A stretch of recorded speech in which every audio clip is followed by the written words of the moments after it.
Muy bien. Pues nuevamente los saludo, con mucho gusto de estar el día de hoy aquí presentes. A mí el tema de fibrosis quística me apasiona muchísimo y más como parte de un manejo integral. Entonces el día de hoy vamos a hablar sobre complementos y suplementos nutricionales en fibrosis quística, el impacto en la vida del paciente y cómo hacer esta suplementación con base en la evidencia en los últimos días que tenemos, pues que nos hacen la referencia de cuánto, cómo dar los suplementos. Entonces voy a dar inicio a la plática. Como sabemos, los pacientes que viven con fibrosis quística siempre van a representar pacientes de alto riesgo nutricional. Y una de las cuestiones por las que generamos este riesgo nutricional es porque las deficiencias de nutrimentos, tanto macronutrimentos como micronutrimentos, genera una de las principales cargas de la enfermedad, ¿no? Todo el tiempo lo vamos viendo acompañado desde el nacimiento hasta la vida adulta, que las demandas de energía y las demandas de micronutrimentos van siendo parte de la vida y van cambiando.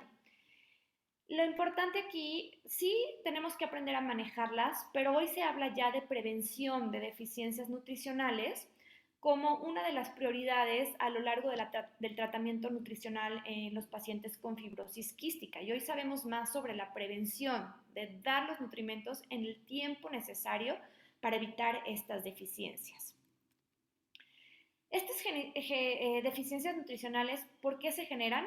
Realmente son múltiples las causas, pero principalmente pues, la más relacionada es a la malabsorción propia que se da por la enfermedad, pero existen condiciones aumentadas que pueden estar apareciendo a lo largo de la vida, ¿no? Que a veces están presentes y a veces no, y eso exacerba estos periodos de deficiencias. Por ejemplo, cuando un paciente se encuentra en un proceso de inflamación aumentada o en un proceso infeccioso, en una exacerbación, o cuando está pasando por infecciones recurrentes, cuando empiezan a tener una colonización bacteriana, esto puede aumentar las demandas que normalmente tendría el paciente, ¿no? Entonces aquí es donde va siendo muy dinámico las necesidades del paciente. Incluso también podemos ver que se generan pérdidas de proteínas importantes en algunos periodos de vida o que incluso podemos tener necesidades aumentadas.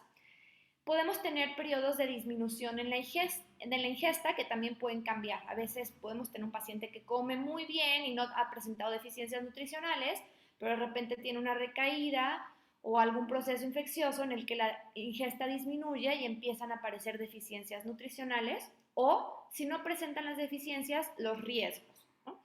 Y evidentemente, pues la insuficiencia pancreática, ahorita lo van a ver más adelante, pero es uno de los factores por los cuales, incluso aunque yo esté dando los suplementos, en ocasiones a veces no se pueden estar aprovechando al 100% porque no hay una absorción adecuada.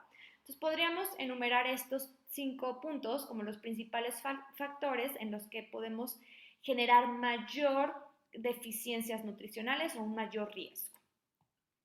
Cuando hablamos de deficiencias nutricionales, no nomás hablamos de proteínas o nada más hablamos de grasas, es mucho más complejo que eso, porque las deficiencias nutricionales pueden darse por falta energética, con falta de calorías, falta de energía.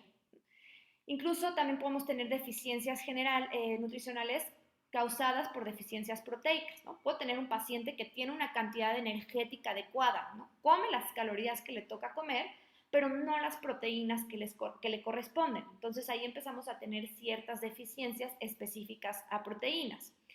Luego vienen el tipo de deficiencias de vitaminas, que con vitaminas hablamos tanto de vitaminas liposolubles como hidrosolubles, ¿no? Que igual, de la misma manera yo puedo tener un paciente que está consumiendo energía, que está consumiendo proteínas, pero que el consumo de vitaminas no es suficiente por las mismas demandas que tiene. Entonces, de repente necesitamos dar más vitamina D, dar más vitamina A, ¿no? Para alcanzar sus requerimientos.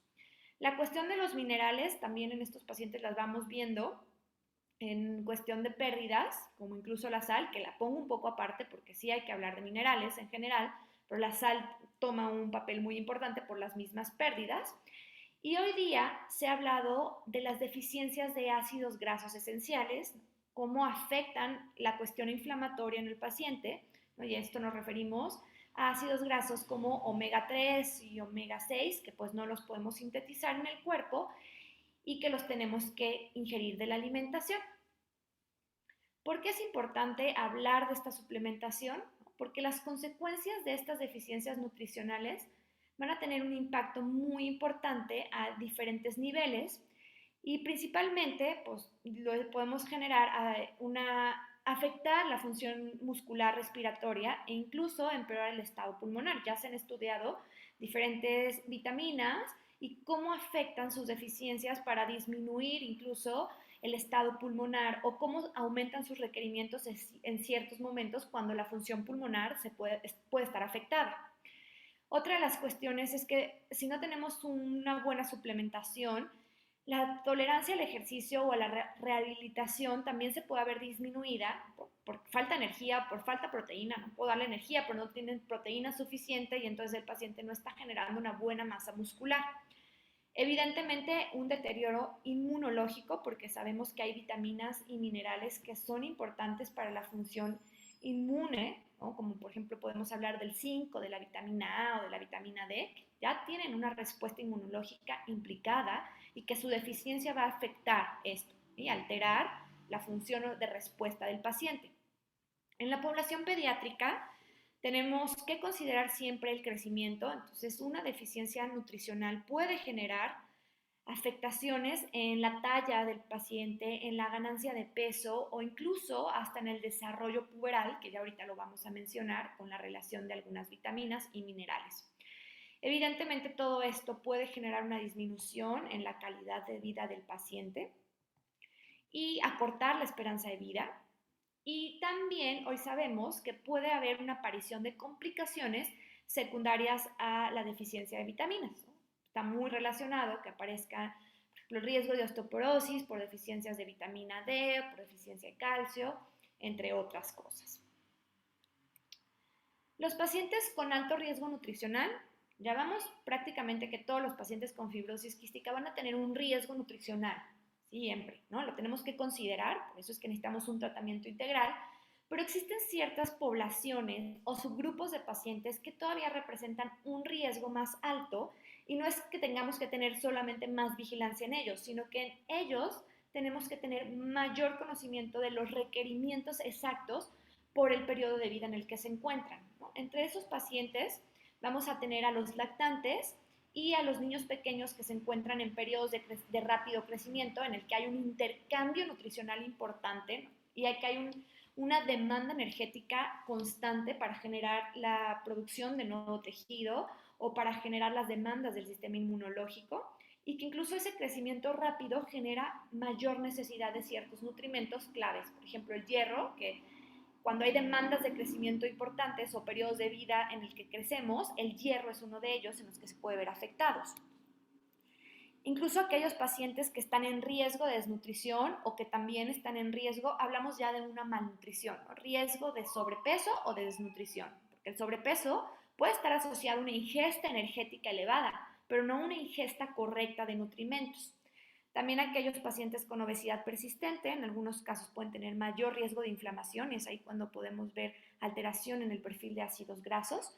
O los pacientes que están en desnutrición persistente, pues evidentemente van a requerir mayor aporte tanto energético como de micronutrimentos. Los pacientes que requieren apoyo nutricional, tanto oral, puede ser una dieta licuada, ¿no? O enteral, una sonda, o parenteral. Estos pacientes pueden verse a veces limitados en la variedad de alimentos. Tenemos pacientes que solo consumen licuado para alimentarse. Puede ser que ese licuado no se estén cambiando constantemente los ingredientes y entonces estemos limitando la calidad de la alimentación o la variedad y eso afectar también que no haya suficientes nutrimentos de otras fuentes, ¿no? De otros alimentos. Entonces, por eso es que también tenemos que considerar cierta suplementación en este tipo de pacientes y que va a ser diferente si va de manera enteral o de manera parenteral.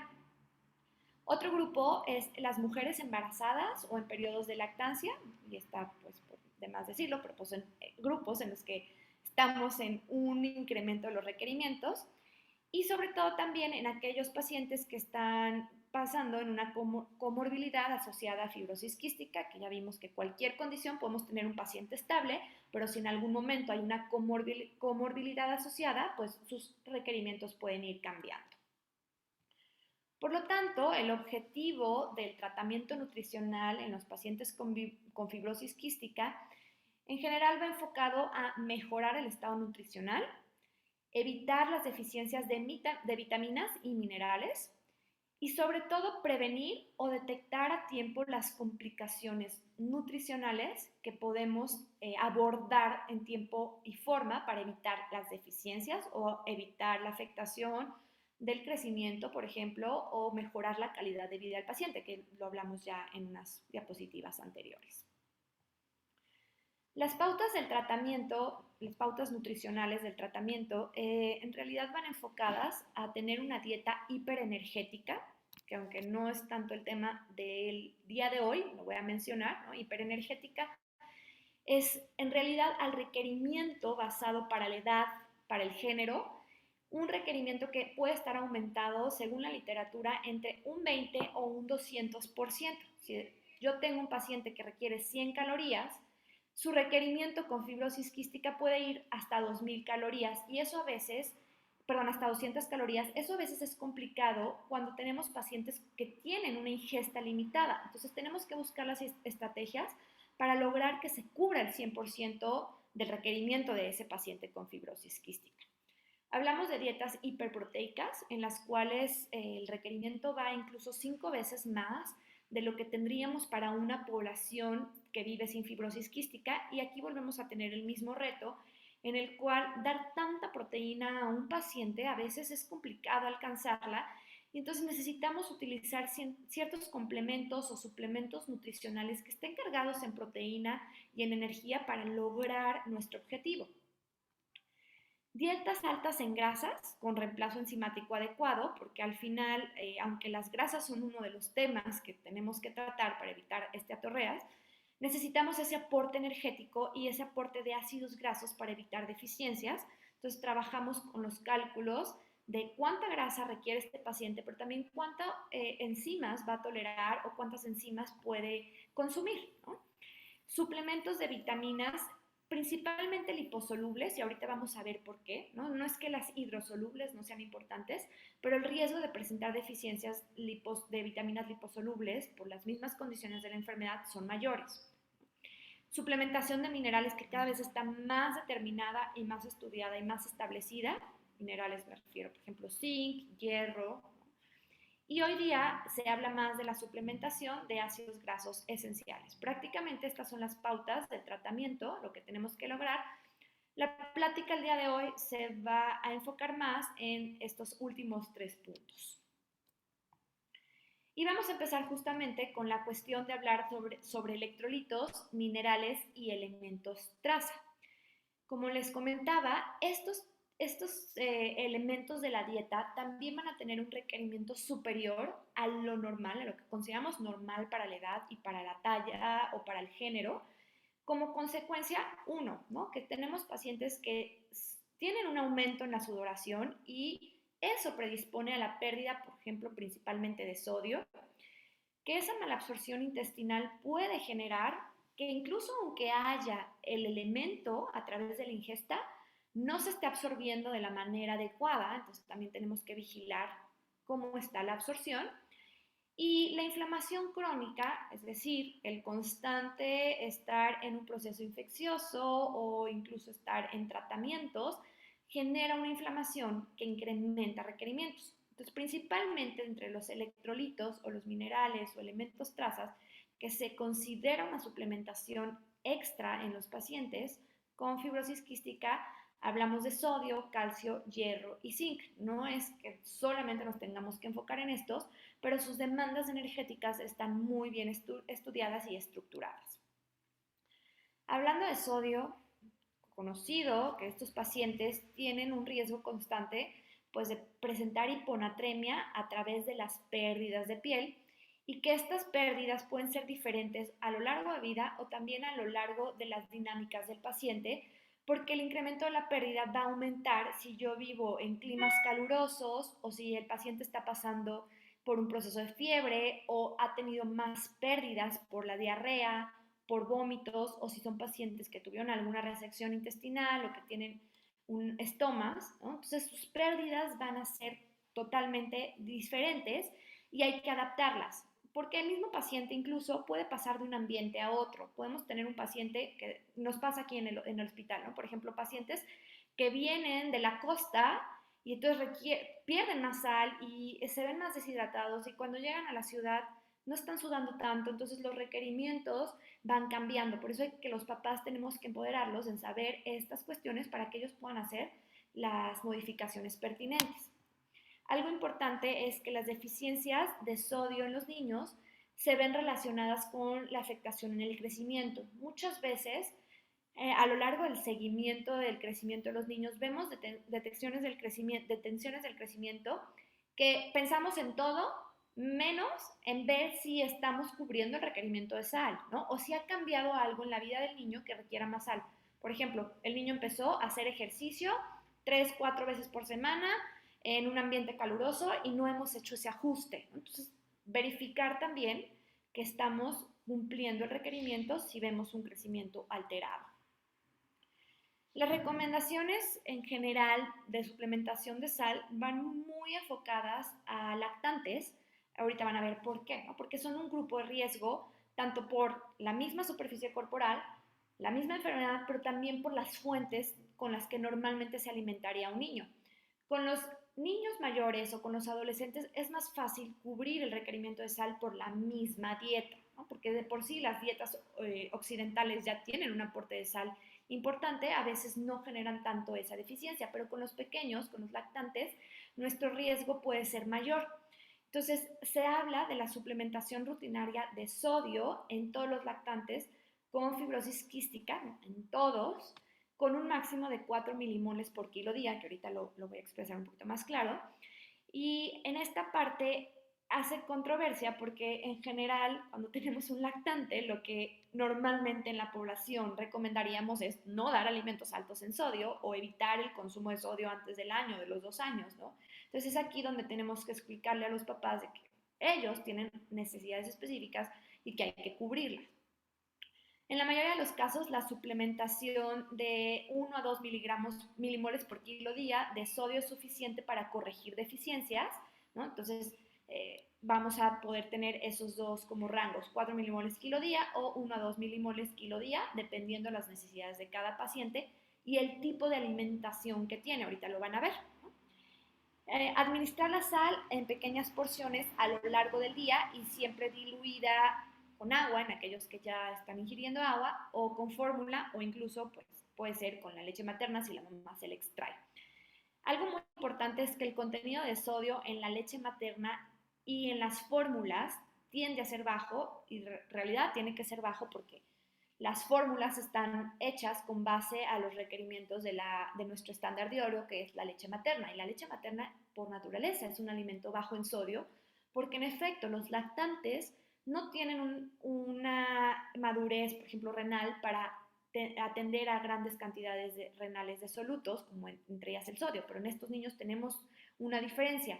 Entonces, aquellos pacientes que están alimentados con leche materna puede ser que requieran mayor cantidad de sodio, no irnos a los 4 milimoles por kilo día, en comparación con aquellos pacientes que estén alimentados con una fórmula, porque a pesar de que las fórmulas son bajas en sodio, tienen mayor contenido de sodio en comparación con la leche materna. Más o menos la leche materna vamos a contar que tiene menos de 7 milimoles por litro y una fórmula estándar va a ir en menos de 15 milimoles, o sea, casi es el doble de lo que hay en la leche materna.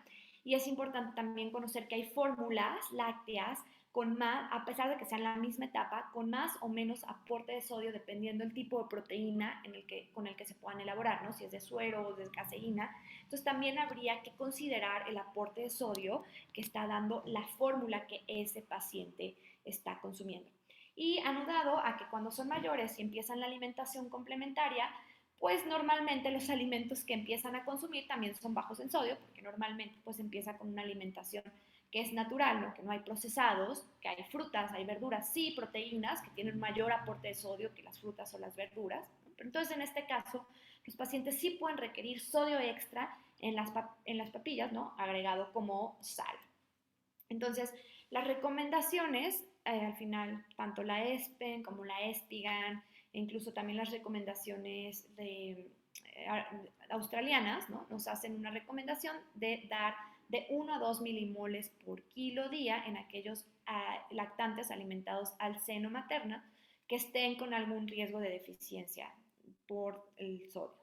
Y también empezar a considerar incluso hasta 4 milimoles por kilo día al mismo niño si está en algún momento de mayor riesgo, como puede ser que esté pasando por un proceso de diarrea, un proceso infeccioso, un proceso de fiebre, ¿no? A lo mejor en ese día, pues el paciente va a aumentar de 2 a 4 porque está teniendo fiebre, vómitos, taquipnea, ¿no? O niños que tienen ostomías.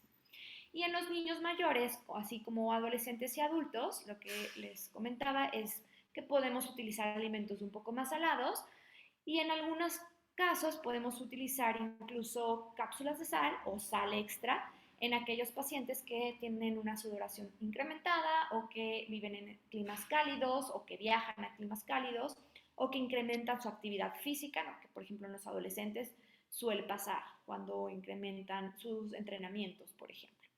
¿Y cómo vamos a considerar el medir el sodio? Entonces tenemos que tener en cuenta que un cuarto de cucharadita de sal, una cucharadita me refiero a una cucharada cafetera, que es de 5 gramos, va a tener aproximadamente 25 milimoles de sodio. ¿Okay? Entonces ahí empezamos a hacer el cálculo para poder pues establecer una cantidad que la mamá pueda consumir, pueda darle, ¿no? Porque es difícil decirle, sí, señora, dele 4 milimoles, pues, ¿cómo es eso? ¿No? Entonces, generalmente la recomendación, en términos prácticos, es de 1/8 de la cucharadita, que es, pues, un poquitito, ¿no? La puntita de una cucharadita. Pero, pues, estas indicaciones las vamos a ir adecuando, dependiendo la necesidad del paciente.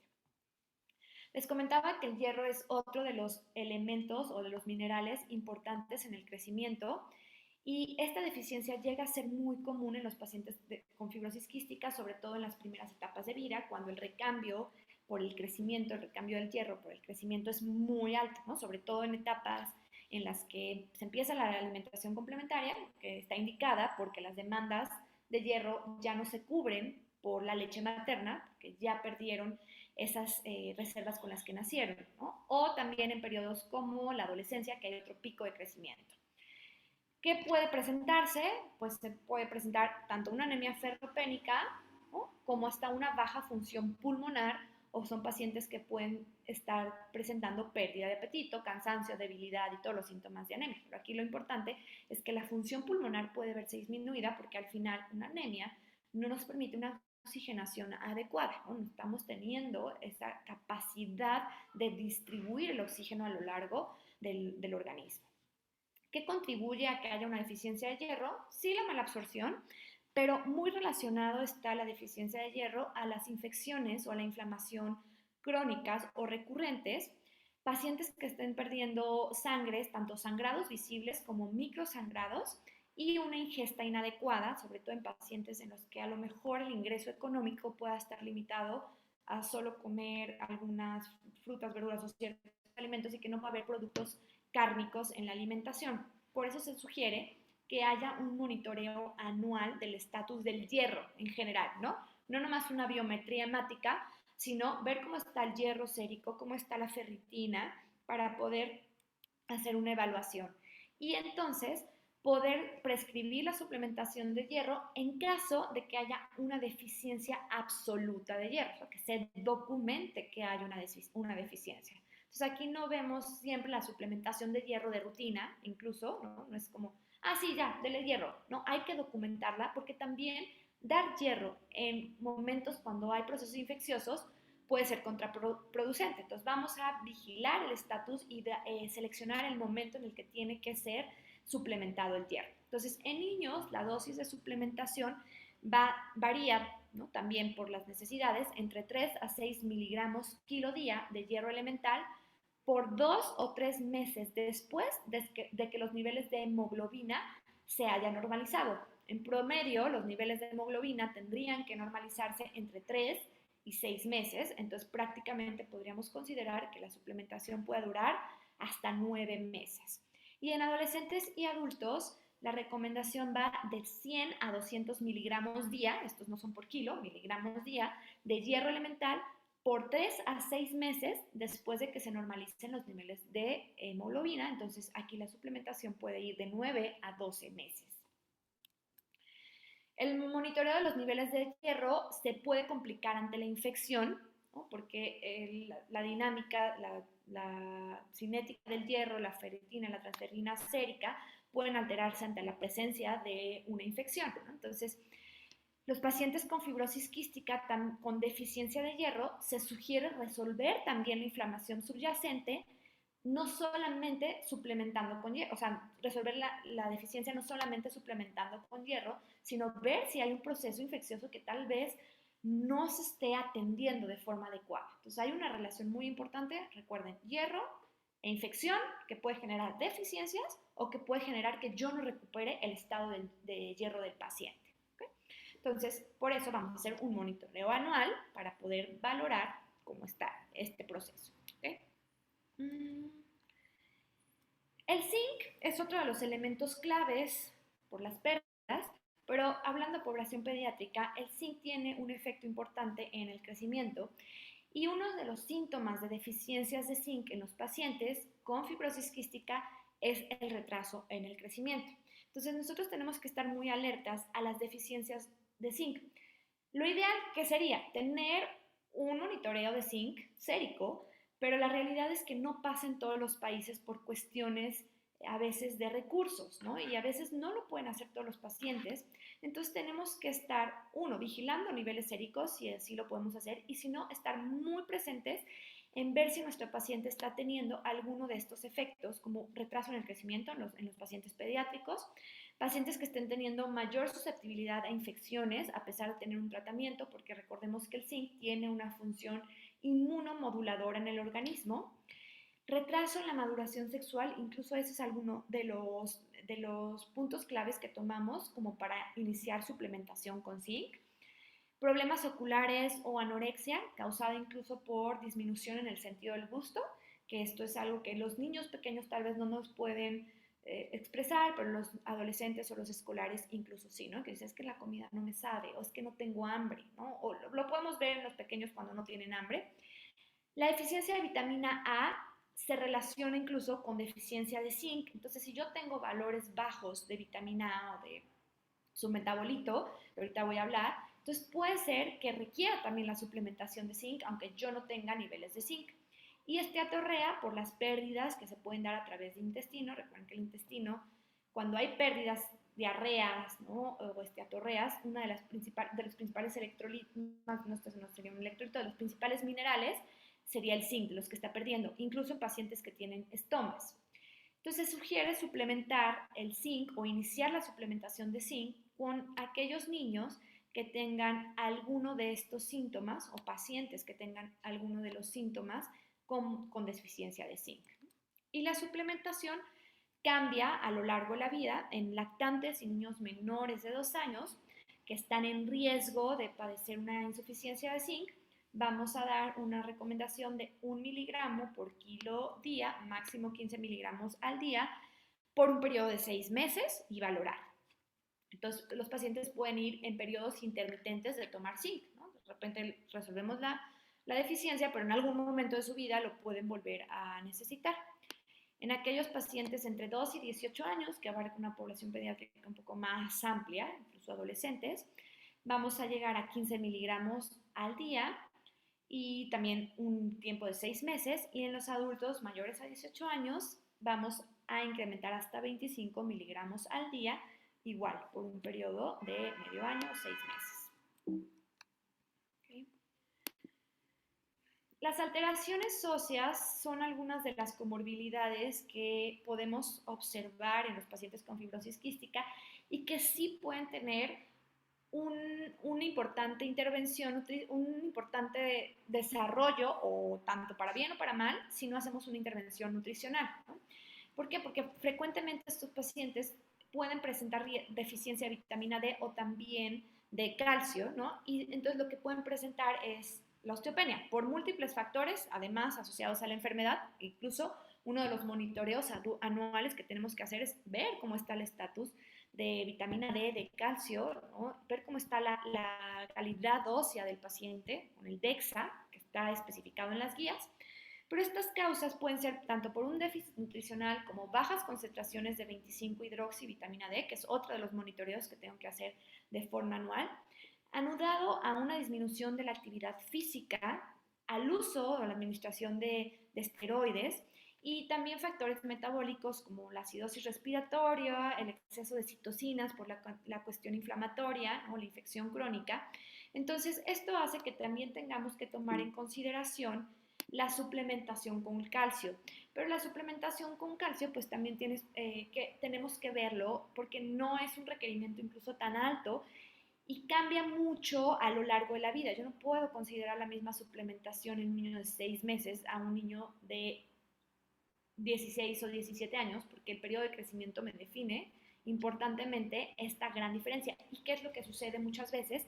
Que tenemos suplementos nutricionales muy estandarizados con una dosis de calcio prácticamente igual para toda la población y de repente queremos utilizar suplementos de calcio que están hechos para adultos en pacientes pediátricos y si se fijan la recomendación puede ser hasta 5 o 6 veces mayor para un niño utilizando un suplemento para adulto, ¿no?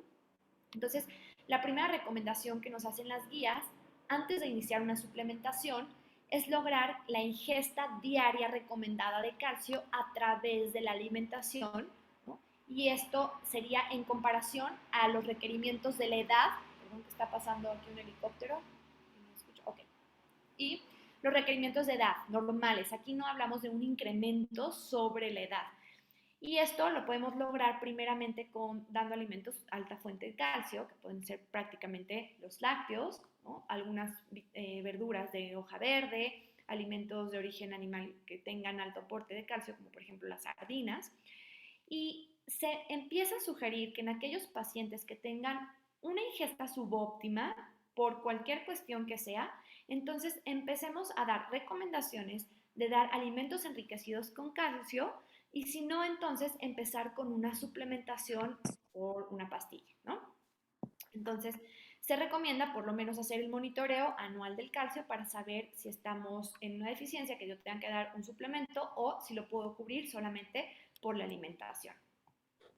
Pasando de los minerales hacia las vitaminas, me voy a enfocar en las vitaminas liposolubles, que es lo que les platicaba. Las hidrosolubles también son importantes, pero no vemos tanta afectación como las liposolubles, que vendrían siendo principalmente, o las que son más bien, vitamina A, vitamina D, vitamina E y vitamina K, ¿no? Cada una se puede ver afectada de diferente forma y unas tener mayor implicación que otras. Y la cuestión por la que las vitaminas liposolubles se ven afectadas es simplemente por el hecho de que una insuficiencia pancreática genera menor absorción de grasas y sabemos que las vitaminas liposolubles requieren de las grasas o de los lípidos para hacer una conjugación adecuada y poder absorberse de forma adecuada. Y también, si tenemos mala absorción, si esas vitaminas se quedan en el intestino y hay datos de mala absorción, van a salir a través de las heces, igual como salen las grasas. Entonces, por eso el riesgo es incrementado en estos pacientes. Entonces, como hablamos de un mecanismo alterado de la absorción de grasa resultante prácticamente de la insuficiencia pancreática y estas deficiencias empiezan a ocurrir desde la etapa pediátrica entre un 10 y un 35% de los niños, ¿no? Que a veces creo es más, o hablamos como riesgo, pero ya como deficiencia presente, pues sí lo hablamos de un 10 a un 35%. E incluso se ha documentado que los pacientes con fibrosis quística que son suficientes pancreáticos también presentan el riesgo de deficiencias de estas vitaminas. Posiblemente no el mismo riesgo, pero sí un incremento en sus necesidades, si no lo cubrimos, puede ponerlos en riesgo. Entonces, la recomendación aquí es pensar que las vitaminas liposolubles requieren también de la acción enzimática para mejorar su absorción. Entonces, hay que dar también la especificación de cómo tomarlas y cuándo tomarlas para aprovechar al máximo el comprimido, ¿no? Y en algunas ocasiones, bueno, se puede obtener otro tipo de comprimidos en el cual hay una mejor, químicamente hay una disposición mejor de las micelas para poder absorberlos, pero si no los tenemos, pues tenemos que utilizar enzimas pancreáticas para lograr, ¿no? Y no es que vaya a calcular una enzima pancreática para darle las vitaminas liposolubles, pero puedo aprovechar los momentos en el que el paciente está tomando sus enzimas pancreáticas para comer y dar ese suplemento. En cuanto a la vitamina A, los niveles bajos se asocian, una, con el empeoramiento del estado clínico del paciente, importantemente con la alteración de la función pulmonar y el aumento en las exacerbaciones pulmonares. La vitamina A también tiene un factor muy importante como inmunomodulador, sobre todo en pacientes preescolares. Entonces, hay ciertas poblaciones en las que ya es un problema de salud pública la deficiencia de vitamina A. Entonces hay que saber que además de la fibrosis quística, la población pediátrica tiene un riesgo incrementado y que hay que considerar su suplementación por estos dobles factores.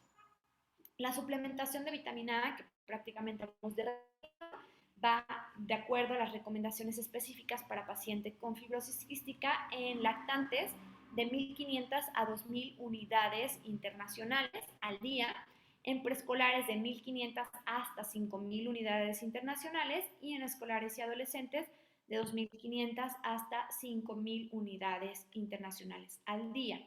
Y es muy importante vigilar qué tipo de comprimido estoy dando o de suplemento, porque muchas veces utilizamos suplementos para adolescentes que a lo mejor cubren todas las vitaminas de forma adecuada para mi lactante, pero la vitamina A va a estar incrementada y puede generar riesgos de hepatotoxicidad que ahorita voy a mencionar. Entonces, lejos de pensar en que cubra todo, hay que verificar que la vitamina A, que puede ser tóxica, no se esté pasando de las necesidades que este paciente tiene.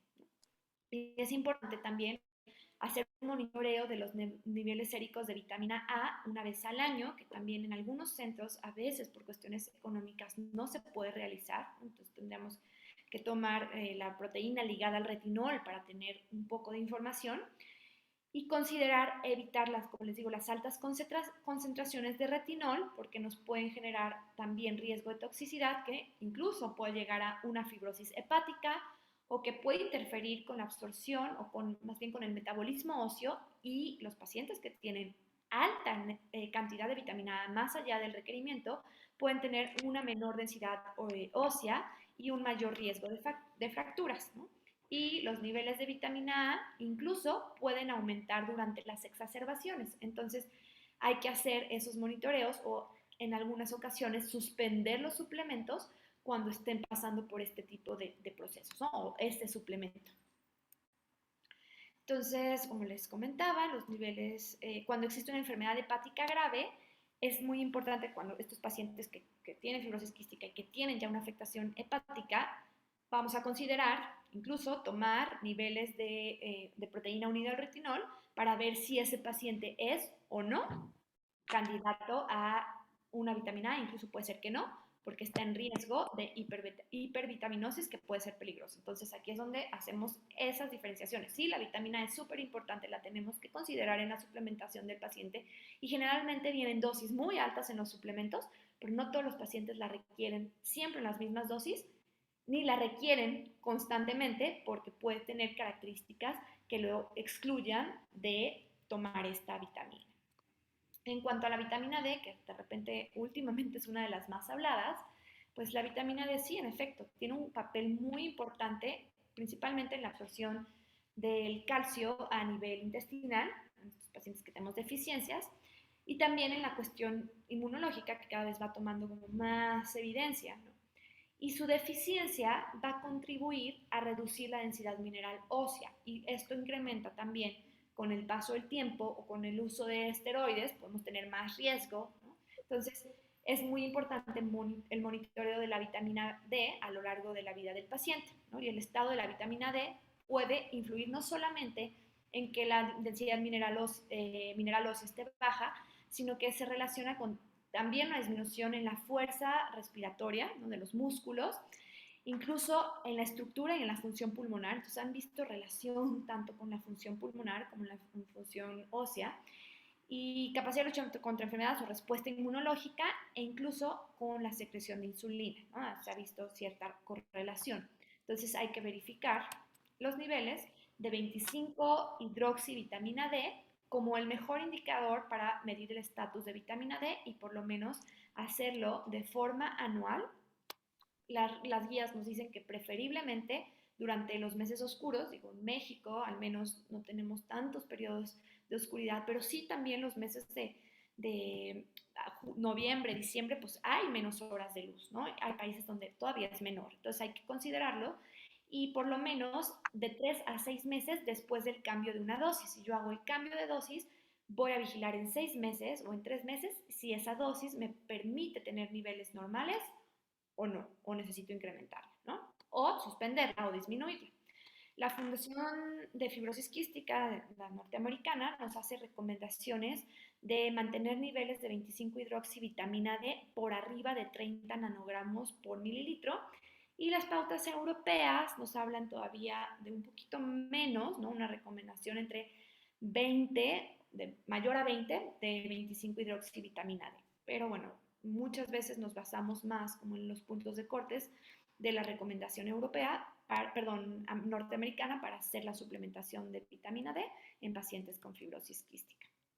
Y vamos a ver cómo cambia, aquí es lo que les digo, es importante porque la recomendación está basada en los requerimientos para la edad, pero puede verse incrementada por la misma deficiencia y vean cómo la cantidad de vitamina D puede ser mucho mayor a lo que un niño normalmente estaría consumiendo incluso por la alimentación, ¿no? Entonces, en lactantes, la recomendación de suplementación con colecalciferol, que sería como tendríamos que buscar el sustrato, normalmente puede ir de 400 a 1000 unidades internacionales al día y podemos necesitar, si nuestros niveles están bajo de esto, hasta 400 o 2000 unidades al día.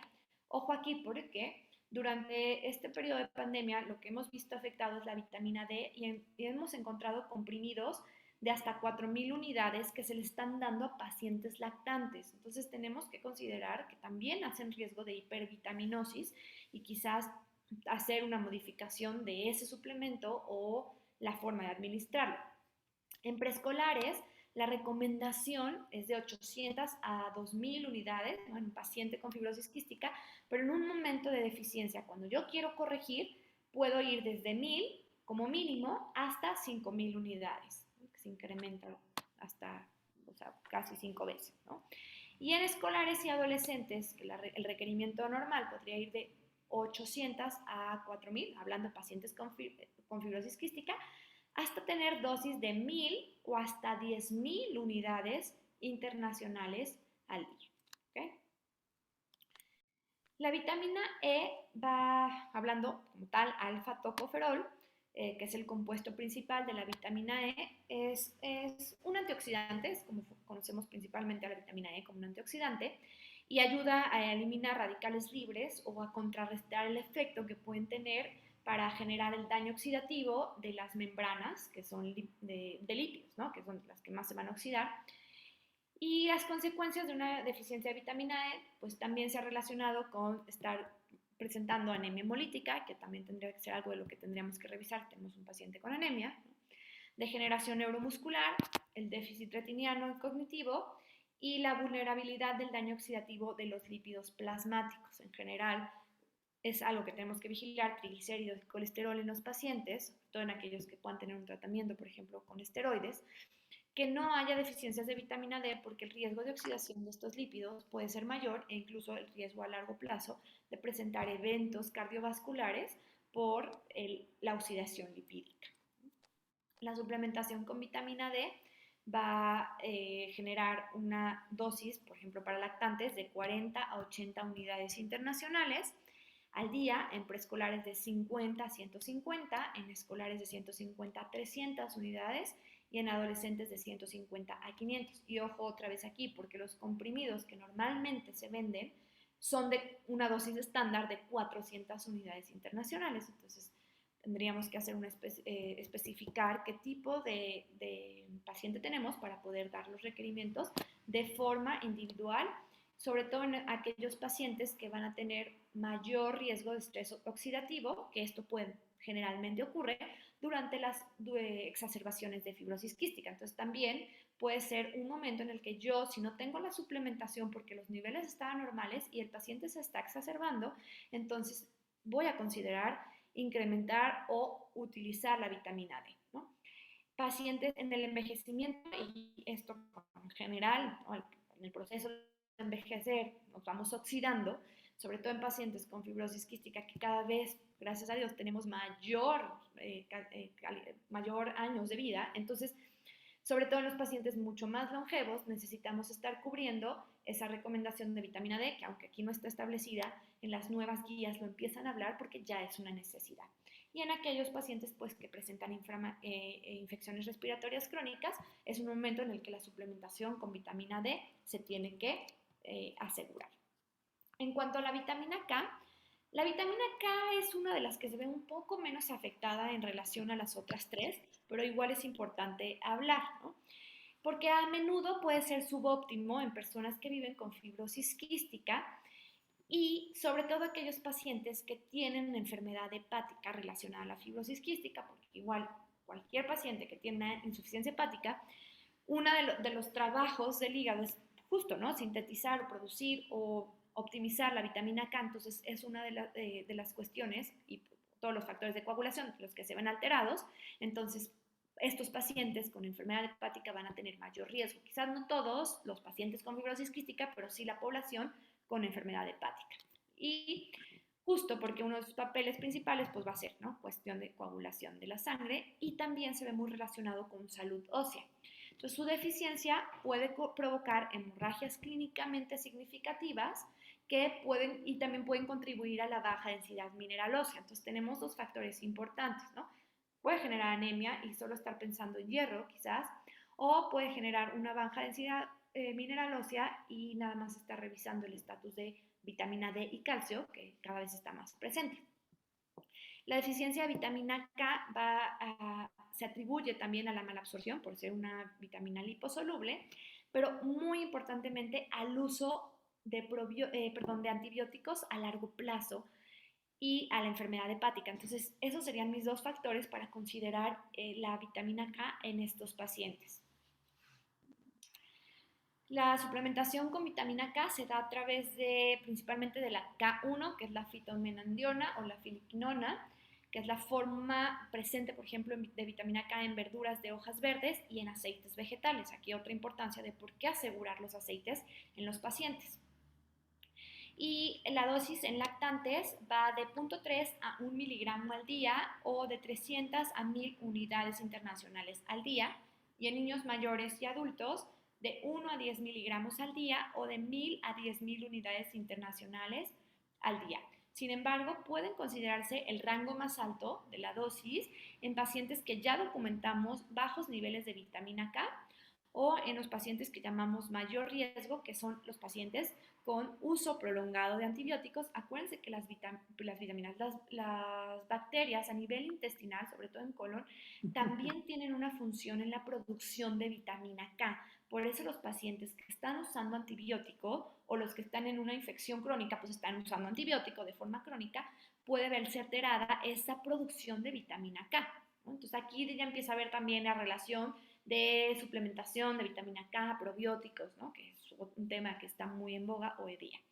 Y considerar en aquellos pacientes pues, que tienen enfermedad hepática o que tienen una malformación severa, una malabsorción severa. ¿Okay? Entonces, y cuanto a las vitaminas hidrosolubles, la cuestión es que, pues igual, ¿no? Hablamos de ácido fólico, vitamina B12, vitamina C, que principalmente los encontramos en multivitamínicos. Es rara verla en pacientes con fibrosis quística no complicada y sobre todo en aquellos pacientes que tienen buen peso, buena talla, que tienen una buena alimentación, porque al final las vitaminas hidrosolubles se obtienen de forma fácil de la alimentación, ¿no? Pero siempre y cuando tengamos una alimentación adecuada. Sin embargo, se recomienda apoyar la alimentación con un multivitamínico estándar, sobre todo cuando tenemos estas cuestiones de tal vez el niño no está comiendo tan bien o tuvo un periodo en el que dejó de comer o sus requerimientos están aumentados porque está haciendo más ejercicio.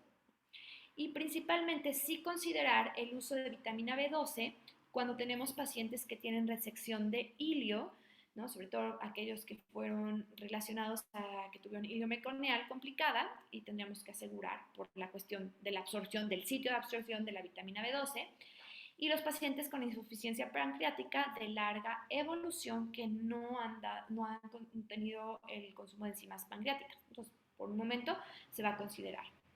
Y la vitamina C, que es otra de las que se habla también como antioxidante, en una dieta desequilibrada, que lo vemos muy comúnmente, ¿no? Una dieta que no consumen frutas y verduras, y de verdad en los recordatorios dietéticos hay ocasiones en que los pacientes consumen verduras 2 veces por semana y frutas pues 3, 4, a lo mejor consumen más que las verduras, pero eso hace una dieta deficiente en vitamina C. Entonces, en niños, la cantidad de vitamina C 100 miligramos al día. Y ojo, otra vez, porque los suplementos de vitamina C que venden para adultos, la dosis es 10 veces mayor, generalmente es de 1000 miligramos al día. Entonces aquí tendríamos que hacer también una consideración especial para el paciente pediátrico. En cuanto a los omegas 3, aunque no hablamos tanto como micronutrimentos, sí los hablamos dentro de la parte de lípidos, y solamente porque lo mencioné, vamos a hablar estos 3 puntos, porque últimamente lo van a ver en la literatura. La cuestión de la mala absorción pues va a afectar el consumo de grasas, y entonces los omega 3 sobre todo se van a ver afectados. La disminución de la ingesta también, y sobre todo porque ciertos países el consumo de omega 3 no es tan alto a través de la alimentación, como por ejemplo tenemos el comparativo de la dieta mediterránea con la dieta occidental. Pues la dieta occidental tiene menor consumo de omega 3 que la dieta mediterránea, entonces genera que esta población pueda tener un riesgo de deficiencia, ¿sí? Y que también pueda haber una alteración en el metabolismo de ácidos grasos esenciales, sobre todo los ácidos grasos poliinsaturados. Y lo que se ha visto es que este desequilibrio de ácidos grasos esenciales altera toda la cuestión de la cascada inflamatoria, citocinas, producción de más ácido araquidónico, ¿no? Ácido palmítico. Entonces se está estudiando esta relación de deficiencia de omega 3 con una persistencia del estado inflamatorio crónico en el paciente en general, pero en pacientes con fibrosis quística, pues de igual manera, ¿no? Entonces, en varios estudios se ha visto que tanto la suplementación de DHA como de EPA puede suprimir la actividad de enzimas o disminuir la cantidad de enzimas proinflamatorias, interleucinas, leucotrienos, como por ejemplo interleucinas IL-1 y IL-6, ¿no? Y por consecuencia ayudar a normalizar los niveles de ácido linolénico o de ácido araquidónico, que pues generan mayor cuestión inflamatoria. Entonces, hoy día pues también se habla de la suplementación de omegas como parte del tratamiento nutricional en pacientes con fibrosis quística. Discúlpame que te... ya, Ajá. te iba a decir que nos quedaban 2 minutitos. Exacto. Disculpa. Sí, pues esto ha sido todo por hoy. Muchísimas gracias, espero lo hayan disfrutado y aprovechado.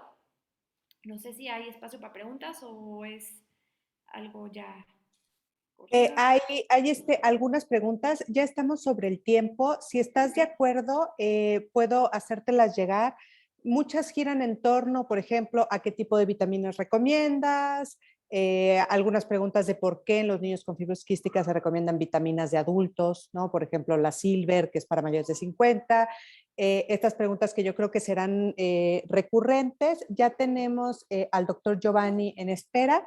Entonces, si estás de acuerdo, te las hago llegar y yo se las hago llegar a las personas que están preguntando. Sí, perfecto, de acuerdo. Perfecto. Pam, muchísimas gracias. La verdad es que nunca dejamos de aprender en este tema de nutrición, sobre todo en la relación que tiene con la salud pulmonar, ¿no? Y el riesgo que implica una mala nutrición. Te agradezco muchísimo tu tiempo. Les agradezco a todos los que han estado pendientes de esta plática. Y sin más, voy a pasar con el doctor Giovanni Belmont. Nada más que Muchas gracias. Pues ya está aquí el doctor Giovanni Belmont. Déjame presentarte rápidamente.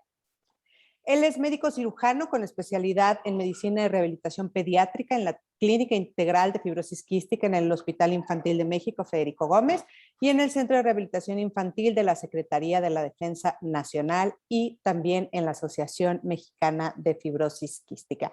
Te doy la bienvenida y te dejo adelante para que puedas aprovechar el tiempo. Muy bien, gracias Lupita. Buena tarde a todos. Entonces vamos a continuar con la siguiente plática. Me van a hacer el favor de irla pasando, les agradezco ese apoyo y vamos a platicar un poco de este tema acerca de los dispositivos que muchas veces se recomiendan en pacientes con fibrosis quística. Este tema es bastante interesante, aunque voy a intentar tocarlo un poco rápido, porque muchas veces creemos que entre más equipos tenga nuestro paciente con fibrosis quística y entre más caro sea, porque sí tienen un costo elevado, creemos que le va a ir mejor y realmente la realidad es muy diferente. Inclusive hay muchos dispositivos, que ahorita vamos a mostrar algunos en fotografía durante la presentación, que no se hicieron para pacientes con fibrosis quística, no tienen mucho respaldo a nivel de bibliografía médica que nos pueda ayudar, pero aún así las empresas o los proveedores intentan venderlo para pacientes con fibrosis quística. Entonces, hay que tener cuidado en esto.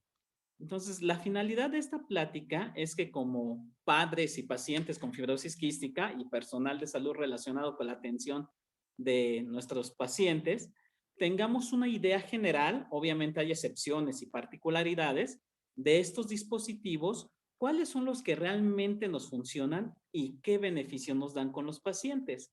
Entonces, vamos a empezar. Estos dispositivos o instrumentación o instrumentos, que también les llamamos de esa manera, tienen la finalidad de generar oscilaciones intratorácicas, ya sea por la boca o la vía oral, o de manera externa por la pared torácica. Las podemos dividir en esos dos grandes grupos.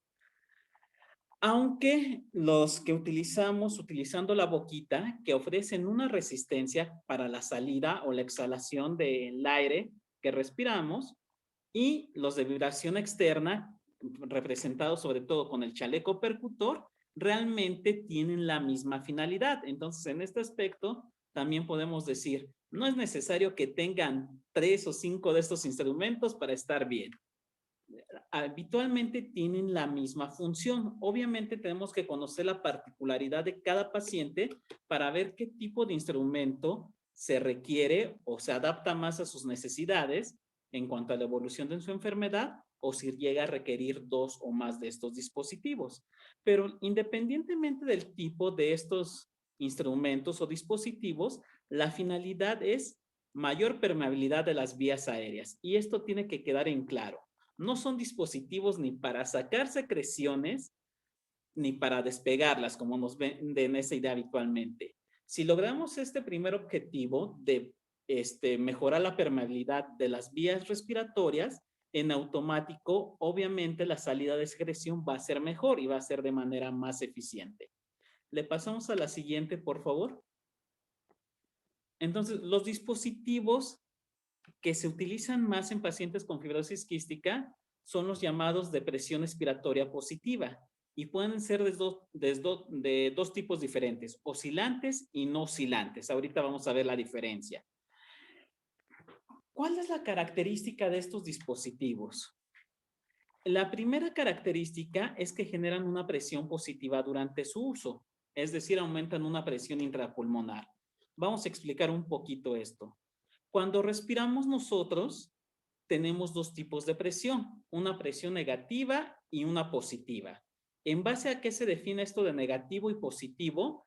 A la diferencia que hay de la presión del alveolo o de las bolsitas de aire, que obviamente es donde se acumula el airecito que respiramos y donde se va a efectuar el intercambio gaseoso, absorber oxígeno y dióxido de carbono, con la presión atmosférica.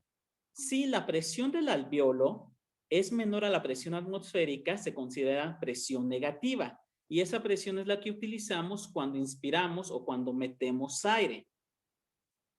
Cuando la presión del alveolo es mayor a la presión atmosférica, se llama presión positiva porque la supera. Y estos mecanismos utilizan precisamente esa presión positiva. ¿Por qué motivo? A nivel de física de gases, muy sencillo, entre mayor presión haya en una zona, el gas va a tender a ir a la zona donde hay menos presión. Entonces, si hay más presión en nuestros alvéolos, el aire va a tender a salir, literalmente, vamos a utilizar el pleonasmo, la redundancia, hacia afuera, donde la presión atmosférica es menor. Entonces, al favorecer esta salida de aire, es cuando favorecemos que la secreción que está desde la vía aérea pequeña a la mediana se pueda aproximar a la vía aérea más grande o a la que está más cercana a la boquita y de esa manera podamos sacar más fácilmente las secreciones. Este es el sustento de estos dispositivos. Se basan totalmente en presión positiva. Por eso se conocen como dispositivos de presión expiratoria positiva. ¿Pueden agregar o no un segundo mecanismo de oscilación? Sí, ahorita vamos a platicar un poco de esto. Entonces, gracias a que favorece esa presión positiva, la vía aérea, que en pacientes con fibrosis quística, sobre todo los que ya tienen algún grado de daño pulmonar, tiende a cerrar un poquito.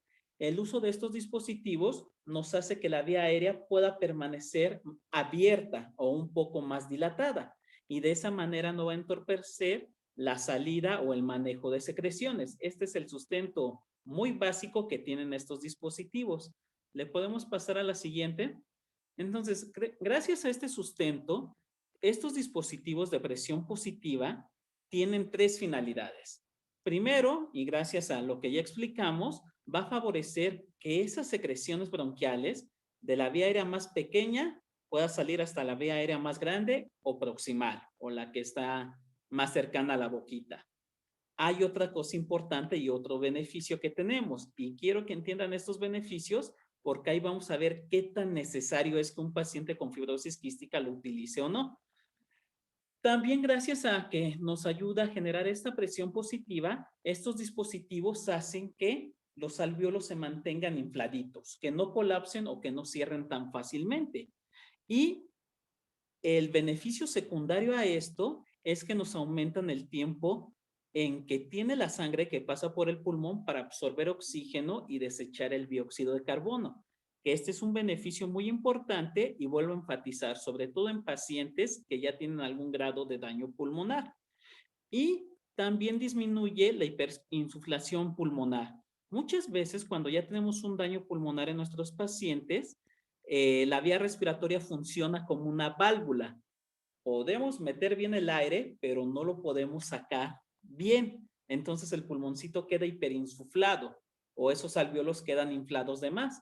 El problema de que queden inflados y no se estén metiendo y sacando el aire es que el aire que queda ahí atrapado, en algún momento la concentración de oxígeno ya es baja. Entonces el paciente también va a tender a una hipoxemia. Entonces, este tipo de dispositivos también me permiten evitar ese efecto cuando ya hay un daño pulmonar.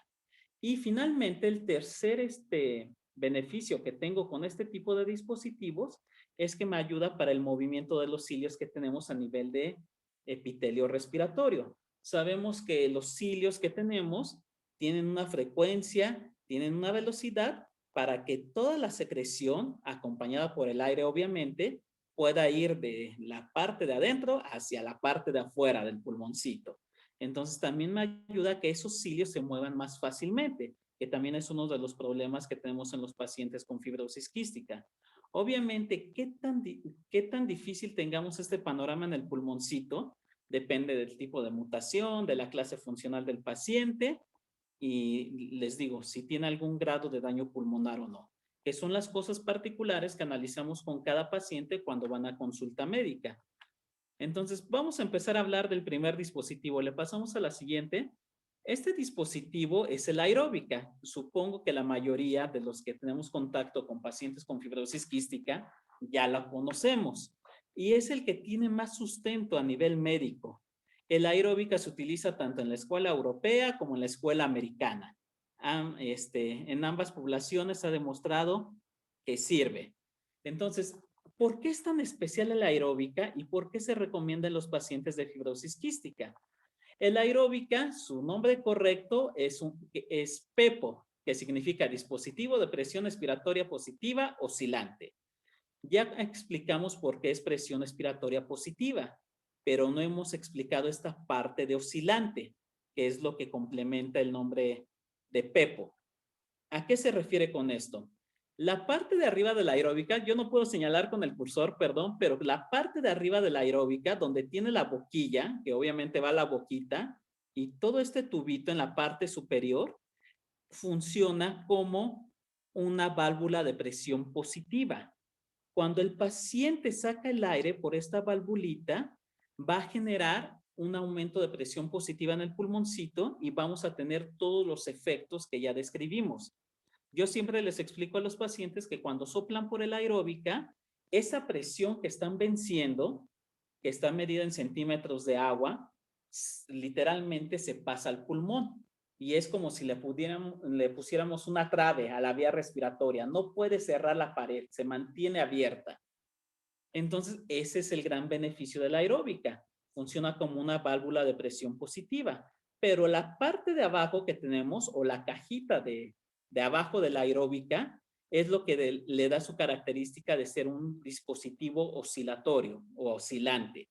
Dentro de esta cajita, los que ya tienen la aeróbica, cuando la abren, notan que tiene un flúter o un vibrador, que es lo que le da la característica oscilante. Cuando se sopla o se saca el aire por el aeróbica, se escucha un ruidito si se utiliza bien y si la salida de aire es constante y a larga duración. Entonces, esa vibración o ese flúter también se transmite al pulmoncito y lo que hace es darnos dos beneficios adicionales. La vía aérea o en el pulmón maneja dos tipos de flujos principalmente, uno turbulento y uno laminar.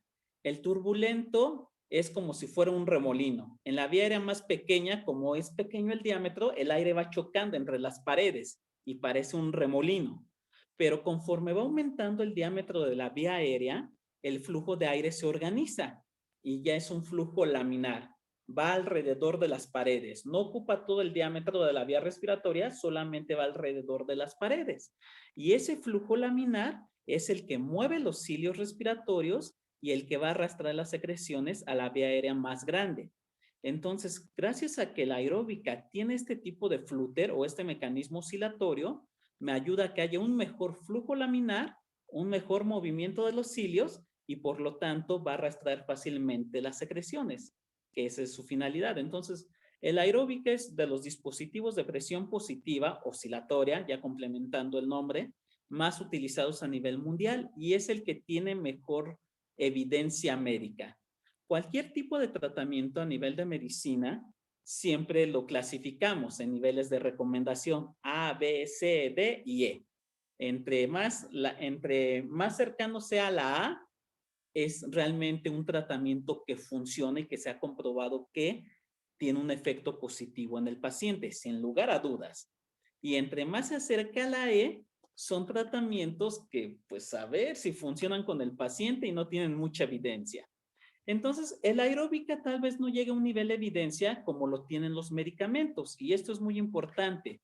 Muchas veces pensamos que este tipo de dispositivos nos pueden ayudar a paliar la falta de medicamentos, y no es así.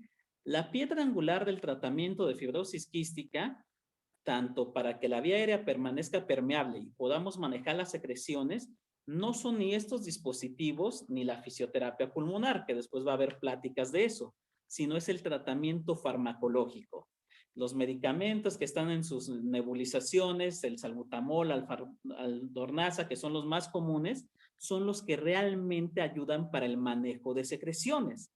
Estos dispositivos y las técnicas de fisioterapia pulmonar solamente complementan y facilitan ese objetivo, mas no lo van a sustituir, y esto nos tiene que quedar bien en claro, que se recomienden o no este tipo de dispositivos, el tratamiento farmacológico sigue siendo el más importante. Entonces, ¿cómo se debe de utilizar el aeróbica? Lo podemos adaptar a cada paciente, les digo, depende de sus características. El aeróbica, para que se utilice bien, el paciente tiene que tener más de 6 años. Yo no he conocido a un niño menor de 6 años que pueda utilizar bien el aeróbica. Y les enfatizo esto de la edad porque muchas veces médicos que no tratan de manera frecuente fibrosis quística, inclusive los mismos neumólogos. El niño tiene 3 años de edad, 4, y ya le andan mandando el aeróbica. Solamente lo va a ensuciar, va a soplar por ahí, pero no va a haber ningún beneficio si no lo utiliza bien. Entonces, la edad ideal es 6 años. ¿Por qué? Porque la aeróbica tiene una serie de pasos para tener estos beneficios. Vamos a ver los pasos generales. Les vuelvo a repetir, cada paciente puede tener sus particularidades. Le pasamos a la siguiente, por favor. Entonces, perdón, antes de las generalidades de uso, muchas veces los pacientes se preguntan, ¿quién debe utilizar el aeróbica? La respuesta que nos dice la bibliografía médica, respaldado por la experiencia que tenemos, es que todo paciente con fibrosis quística lo debería de utilizar. Pero sobre todo, por eso pongo aquí los dibujitos o las fotos, los que ya tienen daño pulmonar. Y esto lo tenemos que diferenciar bien. Fibrosis quística no equivale a tener daño pulmonar. Sí tenemos dificultad para sacar todo ese moco o toda esa secreción, pero no equivale a que tengamos un daño. Vamos a ver los dibujitos. Si vemos el dibujo del lado izquierdo, viendo de frente la pantalla, tenemos la vía aérea o un bronquiolo normal. Es delgadito y tiene buen diámetro. ¿Qué pasa en los pacientes con fibrosis quística? Ustedes pueden observar que el diámetro o el grosor del bronquiolo es mucho mayor y esto entorpece ya la permeabilidad. Nos hace que el diámetro ya sea menor y por lo tanto el flujo de aire no va a ser el bonito que les decía laminar y por eso se acumula la secreción. Ahora, otra desventaja que tiene el paciente con fibrosis quística es las características del moco. Ya sabemos que por la alteración que tienen los pacientes con fibrosis quística, el moco es más espeso y por lo tanto más difícil de mover. Entonces, dado estas dos desventajas que tenemos en el paciente con fibrosis quística, tanto el mayor grosor de la pared de la vía aérea como la mayor densidad, si la podemos llamar así, ahorita se me fue el término, del moco, el paciente con fibrosis quística se puede beneficiar del uso de aeróbica. Por eso se lo recomendamos a casi todos los pacientes. Pero donde les decimos sí es más que necesario utilizar el aeróbica es cuando ya tenemos desafortunadamente estos daños que vemos en el lado derecho de la pantalla a nivel pulmonar, donde la vía aérea, aparte de que estas paredes son gruesas, son muy flexibles, o yo les llamo para que me entiendan chiclosas y literalmente se pegan como chicle y por lo tanto me tapan esa vía aérea, ni siquiera saco secreciones y tampoco me sirve para intercambiar oxígeno. Entonces, en este tipo de pacientes donde ya hay un grado de daño pulmonar, tanto leve como moderado, el aeróbica me puede ofrecer beneficios. Pero si el daño pulmonar ya es muy severo, que eso también se los decimos en la consulta, el aeróbica no me sirve, inclusive me puede causar daño. ¿Por qué? Recuerden que cuando estoy utilizando el aeróbica estoy venciendo una presión, estoy transmitiendo a mi pulmón. Y esa presión, si la vía aérea está muy dañada, es decir, que estos bronquiolos estén muy dilatados y muy frágiles, pueden llegar a lesionar el pulmoncito. Entonces, no es utilizar un dispositivo por utilizarlo, ni soplarle, ni por soplarle. Por eso siempre les decimos que las particularidades de cada dispositivo sí los tenemos que analizar en una consulta y obviamente enseñarles su uso. Le podemos pasar a la siguiente. Entonces, si nuestro paciente es candidato al uso de aeróbica, ¿qué tenemos que tener en cuenta? Uno, tenemos que darle un buen posicionamiento al paciente. El paciente tiene que tener la espalda recta. Habitualmente les recomendamos que estén en una silla de respaldo alto para que puedan recargar bien la cabecita y que la cabecita respete el eje que tiene nuestro tronco, es decir, que estemos derechos, literalmente. El aeróbica tiene que hacer un ángulo de 90 grados con el cuellito o con el tronco. No se vale que el aeróbica esté hacia arriba o hacia abajo. ¿Por qué? Si el aeróbica está hacia arriba o hacia abajo, yo flexiono o extiendo mi cuello y al hacer eso, yo ya aumento la resistencia en automático de mi vía aérea, en este caso en la tráquea. Entonces, el aeróbica no me va a funcionar o no va a transmitir la presión de manera adecuada. Esa vía aérea, en este caso la tráquea, tiene que estar lo más abierta posible y la posición recta o neutra es la que me favorece eso. Una vez que ya tengo el aeróbica en buena posición, el paciente que tiene que hacer una inhalación profunda. Por eso es tan importante la edad. Aparte de que el paciente me tiene que seguir bien las indicaciones, los niños pueden hacer inhalaciones profundas o esa respiración diafragmática que les enseñan los fisioterapeutas bien hasta los 6 años. Antes es difícil.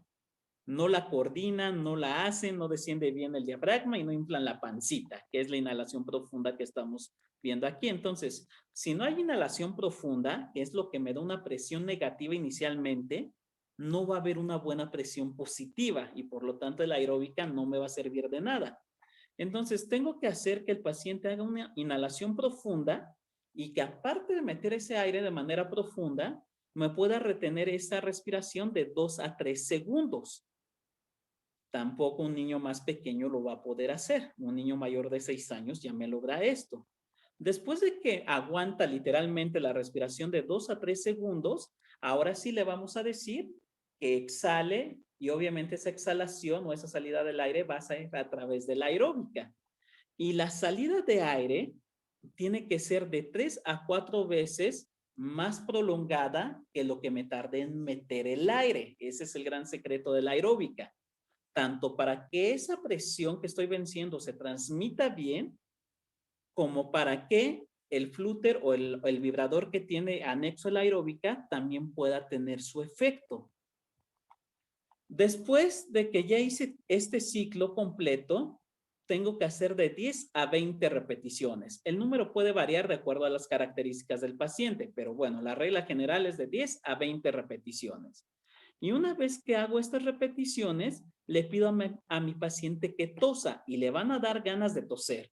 Siempre les decimos que cuando necesite toser, quite la aeróbica. Está prohibido toser con el aeróbica en la boca porque transmitiría una presión muy elevada y podría lastimar la vía aérea. Entonces, habitualmente le damos una pausa a la aeróbica después de 10 a 20 repeticiones.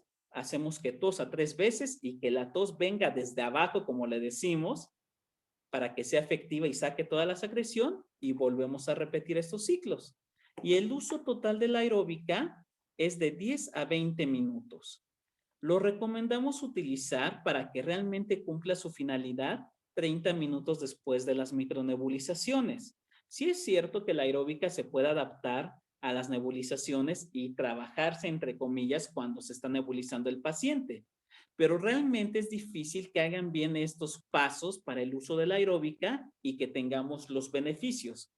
Por eso, salvo algunas excepciones, la recomendación es que la aeróbica se utilice independientemente de las nebulizaciones. Entonces, todo este ciclo que describimos se va a hacer 2 veces al día, que es lo habitual en que se nebuliza un paciente con fibrosis quística. En algunos pacientes lo llegamos a repetir hasta 3 o 4 veces al día, pero es cuando ya tienen un daño pulmonar o si queremos que se cumplan al 100% los objetivos de la aeróbica. Entonces, el aeróbica, les digo, sí es un dispositivo que ha funcionado y que aparte de ayudarme por todos estos beneficios a sacar o expulsar más fácilmente las secreciones, también se ha comprobado que tiene un efecto a largo plazo para la función pulmonar. Es un beneficio que no me tiene la fisioterapia pulmonar, por ejemplo. Entonces, en cuanto a aclaramiento, a salida de secreciones, el aeróbica y fisioterapia pulmonar van de la mano. Pero en cuanto a mejorar la función pulmonar o mantener función pulmonar, como por pruebas que se les hacen como la espirometría y otro tipo, el aeróbica sí tiene un mayor beneficio y la fisioterapia pulmonar se nos queda un poquito abajo. Entonces, es por eso que la aeróbica es tan especial o tan útil para pacientes con fibrosis quística. Y también tenemos que decir que la aeróbica sí se hizo para fibrosis quística a diferencia de otros dispositivos. Le pasamos a la siguiente, por favor. Hay otros dispositivos, como les mencionaba, que de seguro los han conocido y se los han recomendado, que tienen la misma función o el mismo principio funcional de aumentar la presión positiva y el flúter. El dispositivo que vemos a mano izquierda, el verdecito, es el Acapela, el precursor de la aeróbica. El Acapela daba muy buenos resultados, yo todavía lo llegué a conocer, pero el aeróbica lo vino a sustituir completamente. Ya casi no encontramos este dispositivo. Hay otros dispositivos, por ejemplo, ese que se llama PEP o PEPE, ¿no? Por las siglas en inglés, ¿no? Que también es presión positiva expiratoria y son, bueno, para hacer ejercicios.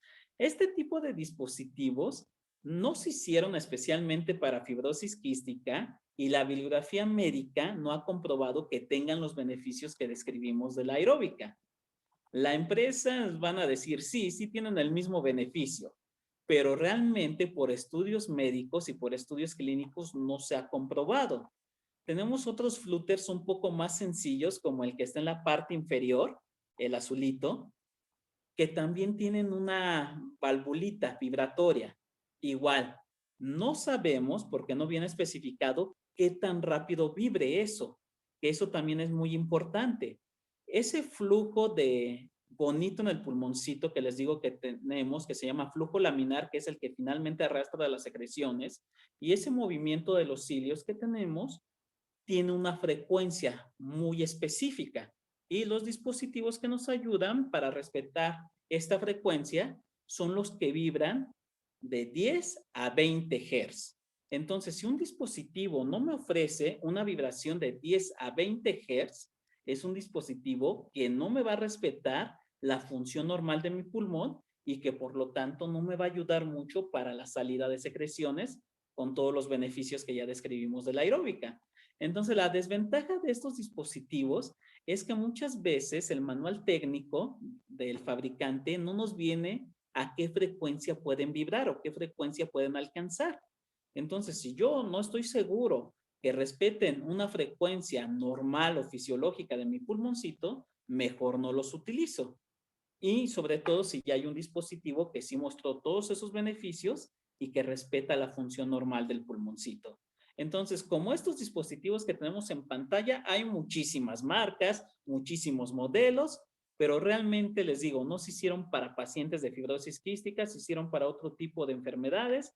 Entonces, no los recomendaríamos de manera habitual, al menos que hubiera características muy particulares en sus pacientes que sí nos pudieran ofrecer ventaja este tipo de mecanismos. Y les vuelvo a repetir, por fuera, el que se los vende, los proveedores, les van a decir, sí, les sirve para fibrosis quística. Pero si buscamos información médica confiable, vamos a ver que realmente no tienen un buen sustento. Le pasamos a la siguiente, por favor. Esta válvula también la prescriben mucho en fibrosis quística, inclusive a veces hasta junto con el aeróbica. Es la famosa válvula PEP y el dibujito le ilustra bastante bien. La válvula PEP no se hizo para pacientes con fibrosis quística.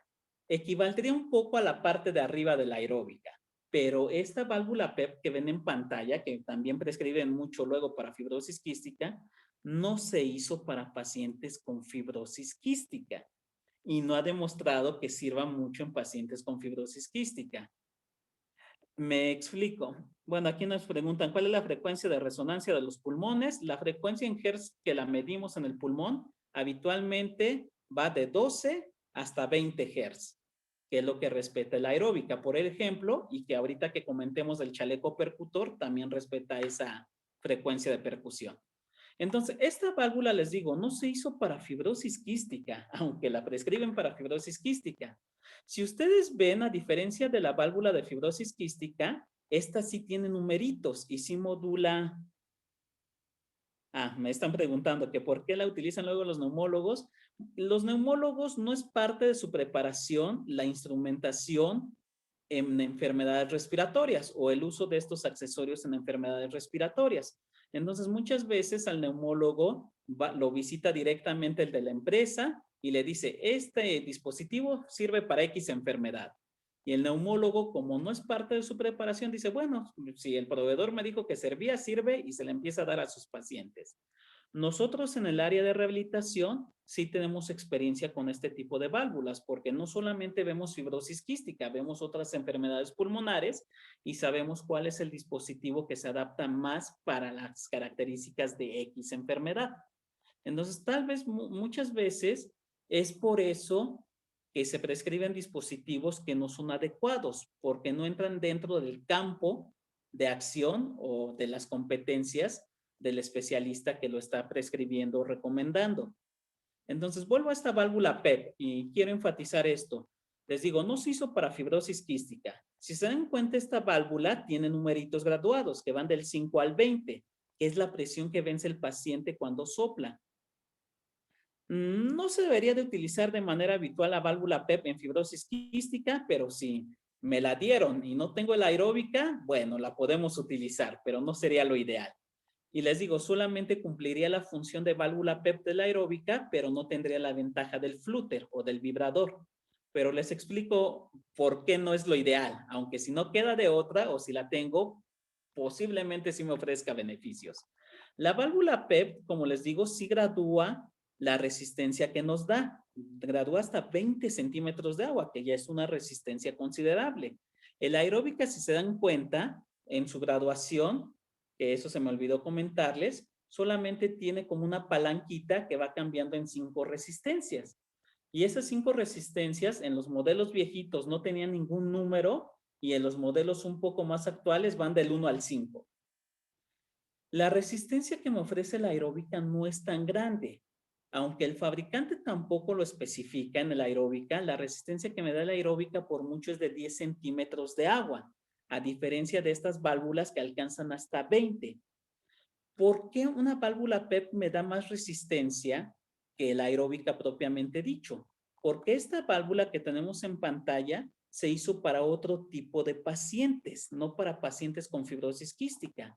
Esta válvula PEP se hizo para pacientes que tienen enfermedades neuromusculares, es decir, pacientes en que la afectación inicial del pulmón no está en el pulmón propiamente dicho, sino porque tienen una enfermedad donde hay debilidad de músculos respiratorios.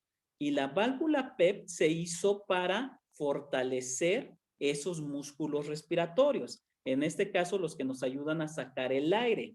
Los pacientes con fibrosis quística, al menos que tengan bajo peso o estén desnutridos, habitualmente los músculos respiratorios tienen suficiente fuerza. Por lo tanto, no necesito una válvula PEP, porque les digo, se hizo para otro tipo de enfermedades que se llaman neuromusculares y se hizo sobre todo como primer objetivo para fortalecer músculos, en este caso que nos ayudan a sacar el aire o expiratorios. Y ya como beneficios secundarios puede tener algunos de la aeróbica, como les comentaba, mantener permeable la vía aérea y hasta ahí. Pero les digo, no se hizo inicialmente para fibrosis quística. Me están preguntando si el aeróbica se puede utilizar con el nebulizador, pero les digo, realmente para hacer bien el uso o los pasos que les dije, es preferible que el paciente lo utilice después de la nebulización y no durante. Al menos que el paciente realmente no tenga mucho daño pulmonar o no tenga daño pulmonar y no tenga tanto problema con manejo de secreciones, sí, lo puede utilizar junto con el nebulizador. Pero si el paciente sí tiene un daño pulmonar, no está colapsando esa vía aérea, tiene muchas secreciones, se recomienda que la aeróbica se utilice muy independiente de las nebulizaciones, porque nos permite una mayor coordinación de esa serie de pasos y al coordinar mejor esos pasos podemos obtener mejor los beneficios. Entonces les decía, la válvula PEP no se hizo para fibrosis quística, no está indicada de manera inicial, por lo tanto, para esta enfermedad, pero les digo, si nos las llegan a dar y no tenemos posibilidad de adquirir el aeróbica, la podemos utilizar, pero a presiones bajas, que nunca pase del 10, que está marcado aquí, tiene como una perillita, le vamos girando y vamos ajustando, y la marca roja nos dice a qué presión está. Entonces, nunca pasemos de 10. Hay que utilizar los mismos pasos que la aeróbica y sobre todo tampoco toser en esta válvula porque transmite una mayor presión que la aeróbica si pasamos de ese 10. Entonces, por eso enfatizo el 10. Entonces, si es una alternativa, bueno, si la tengo y ya me la dieron y no tengo el aeróbica. Pero si puedo adquirir el aeróbica, adquiero el aeróbica. Y tampoco da mayor beneficio que utilice la aeróbica y la válvula PEP. Créanme que no. No porque utilicen dos mecanismos va a sacar más fácilmente la secreción o va a estar mejor el pulmoncito. Con el aeróbica más que suficiente. Vamos a cambiarle a la siguiente diapositiva. Llegamos a los dispositivos externos. que realmente son de oscilación con presión de alta frecuencia en pared torácica. Ya el nombre más coloquial o sencillo, chaleco percutor, que son los que tenemos en pantalla. Estos no son un dispositivo de presión positiva y tampoco son intrapulmonares, estos son extrapulmonares. Entonces vamos a conocer el sustento del chaleco percutor. Le cambiamos a la siguiente, por favor. El sustento del chaleco percutor es el siguiente. Yo tengo una vibración externa en mi pared o en mi caja torácica. Esa vibración se va a transmitir a la vía aérea del pulmoncito y me va a producir una oscilación del flujo aéreo. Esa oscilación que me produce del flujo ya a nivel intrapulmonar es muy parecido al flujo pulmonar que les describía y respeta la frecuencia de esa salida de aire y del movimiento de los cilios. Por lo tanto, es un mecanismo que respeta la fisiología o la función normal de mi pulmoncito. Al hacer esa oscilación del flujo aéreo, también la vía aérea permanece abierta, no me va a cerrar, no va a colapsar. Y al estar abierta y al favorecer esta oscilación, ese flujo de aire va a acercar las secreciones a la parte proximal, ya sea para que las pueda sacar, expulsar o aspirar, ¿no? Dependiendo de las características del paciente. Entonces, es un mecanismo que realmente ha comprobado que me sirve para el drenaje de secreciones bronquiales y algo muy especial, junto con el flúter de la aeróbica, que se me olvidó mencionarlo, disminuyen la viscoelasticidad del moco, lo vuelven un poquito más fiable.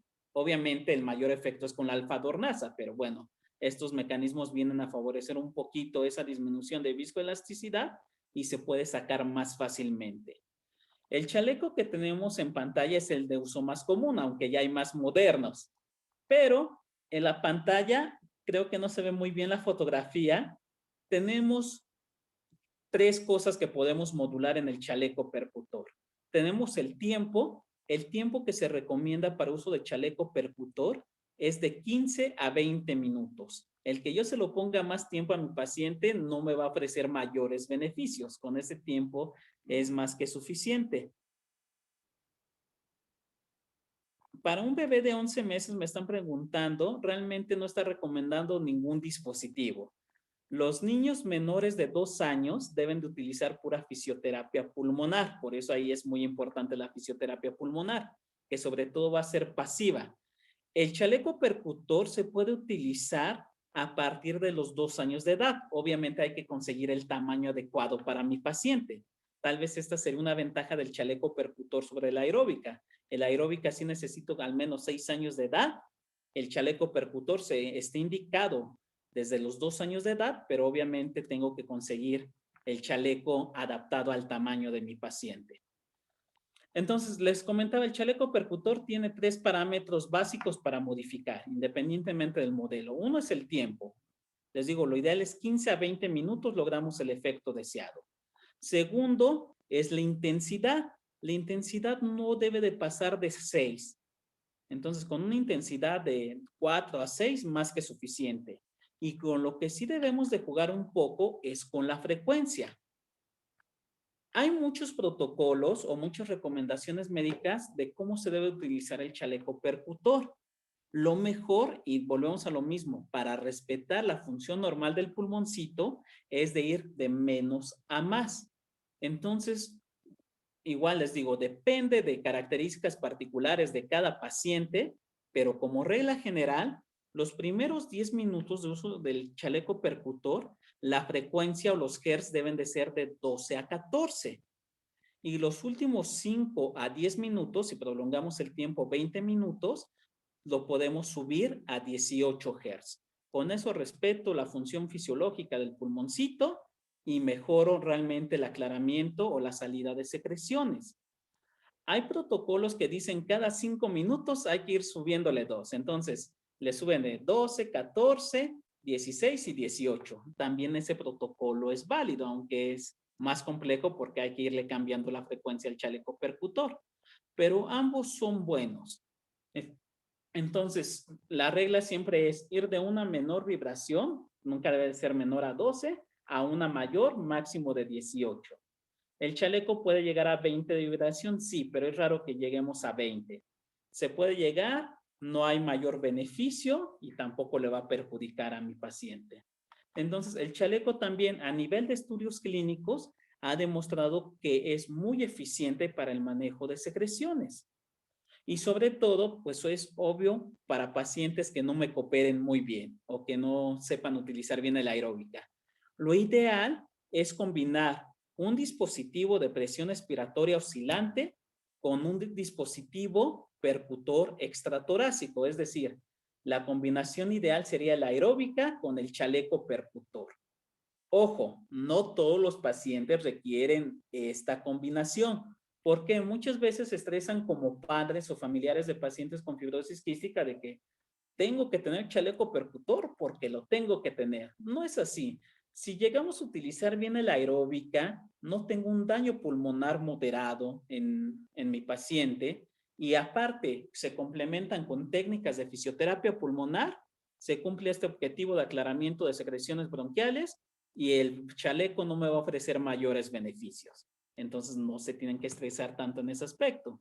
También es muy cierto, y les digo, sí depende de las características particulares del paciente, que muchas veces teniendo el aeróbica y el chaleco percutor, ya no es necesario hacer la fisioterapia respiratoria, aunque sí va a ser necesario seguir haciendo el ejercicio aeróbico y el anaeróbico, que es otra parte del tratamiento.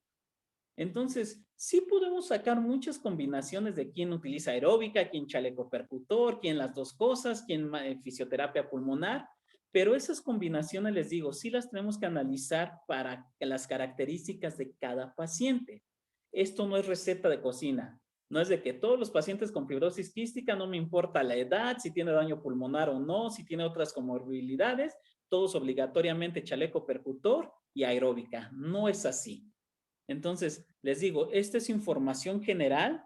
Obviamente hay excepciones y particularidades con cada paciente. Por eso es importante que acudan a una valoración médica para que los podamos orientar en el caso específico de sus pacientes. Le cambiamos a la siguiente, por favor.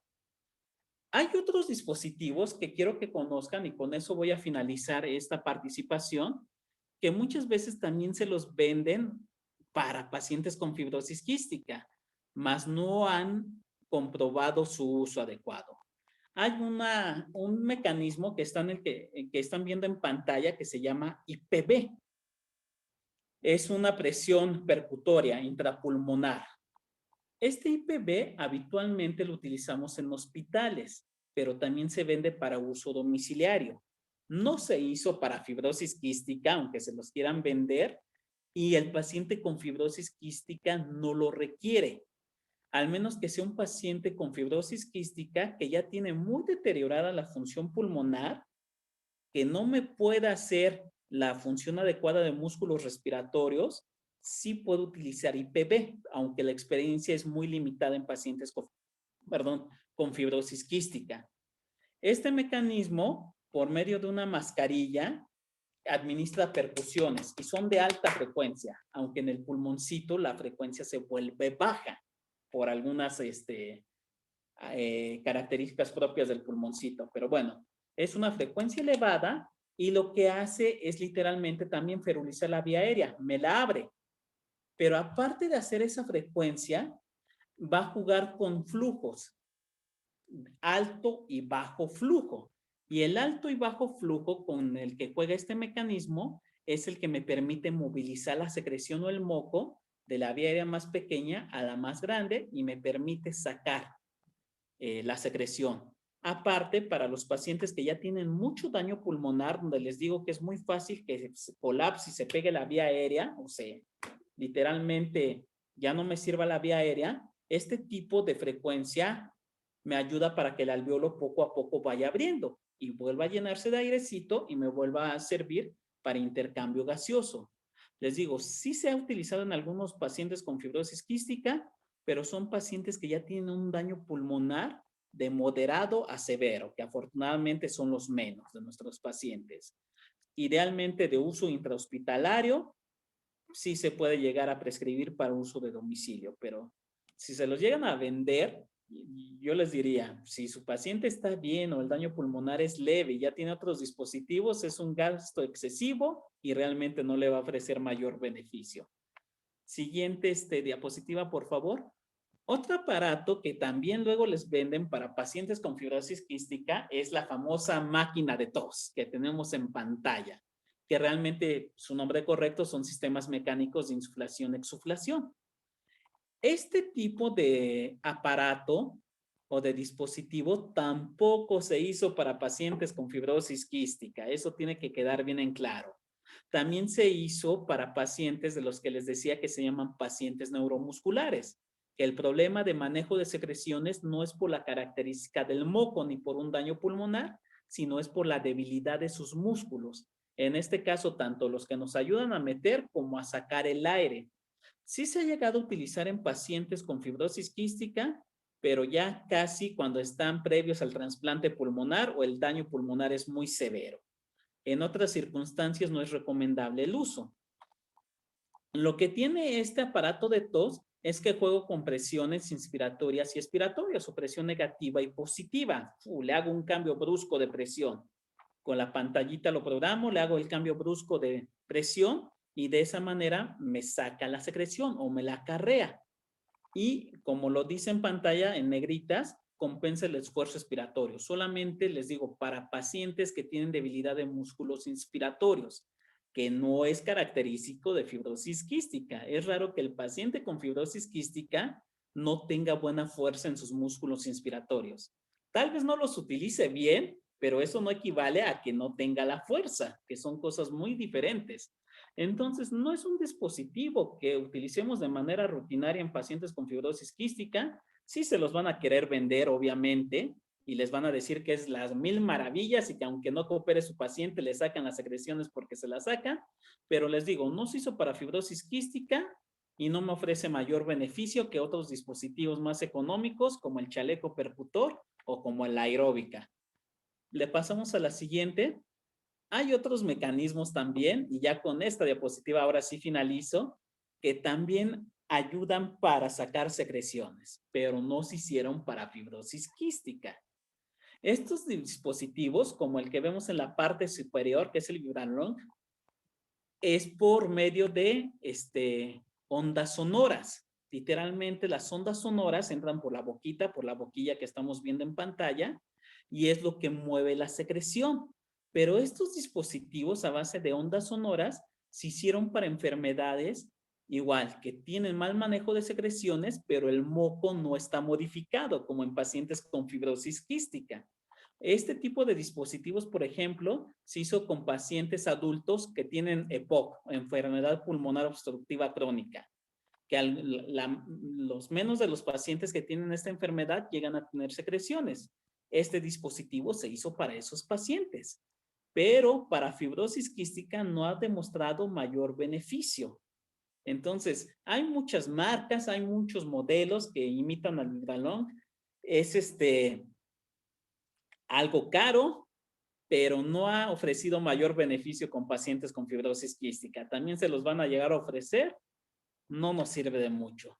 Están estos dispositivos más complejos como el Metanep, que es de uso intrahospitalario, aunque también se los venden para uso domiciliario, donde yo juego con presiones neumáticas y combinado con presión positiva.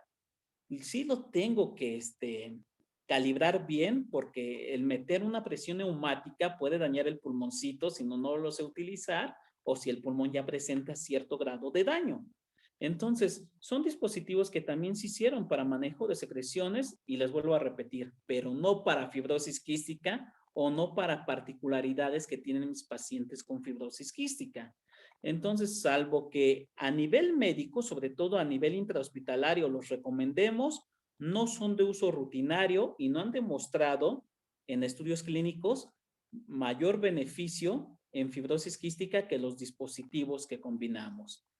Entonces, para concluir, tenemos este otro dispositivo, que es la ventilación con presión positiva no invasiva, el famoso CPAP. El CPAP sí se llega a utilizar en pacientes con fibrosis quística, gracias por la diapositiva, pero solamente cuando ya tienen otras características. se utiliza previo al trasplante pulmonar porque el pulmón está tan dañado que durante el sueño empiezo a retener mucho dióxido de carbono y empieza a bajar la absorción de oxígeno. Algo parecido a al famoso síndrome de apnea obstructiva del sueño. Entonces, durante el sueño, más allá de esta descompensación de intercambio gaseoso, mi vía aérea colapsa muy fácilmente. Aumenta la resistencia un 40% y se me empieza a cerrar mi vía aérea. Entonces, se utiliza este tipo de dispositivos que ofrecen presión positiva. Literalmente, les avientan el aire, se siente literalmente cómo ambientan el aire para mantener abierta la vía aérea y estar manejando bien el flujo de entrada y salida de aire. Les digo, sí se llega a utilizar en pacientes con fibrosis quística previo al trasplante pulmonar o cuando el daño pulmonar ya es muy severo. No se utiliza de rutina y muchas veces se los quieren vender como uso rutinario. Tampoco es adecuado. Entonces, conclusión, hay muchas cosas que comentar de estos dispositivos, pero la mayor experiencia siempre está en el aeróbica y en el chaleco percutor. Y tal vez sería la combinación ideal. Les digo, no es necesario que tengan ambos dispositivos. Si hay pacientes, y son los menos, en que tal vez sí me ofrezcan mayor beneficio si los combino. Pero si yo tengo aeróbica y tengo una buena fisioterapia pulmonar, no va a ser necesario el chaleco percutor en la mayoría de mis pacientes, para que no se estresen, no crean que es la gran maravilla tampoco el chaleco percutor. Entonces les digo, estos son puntos generales. Sí hay que analizar el caso particular de cada paciente para hacer las recomendaciones adecuadas. Entonces, de mi parte, por el momento sería todo en cuanto a los dispositivos que se recomiendan para fibrosis quística.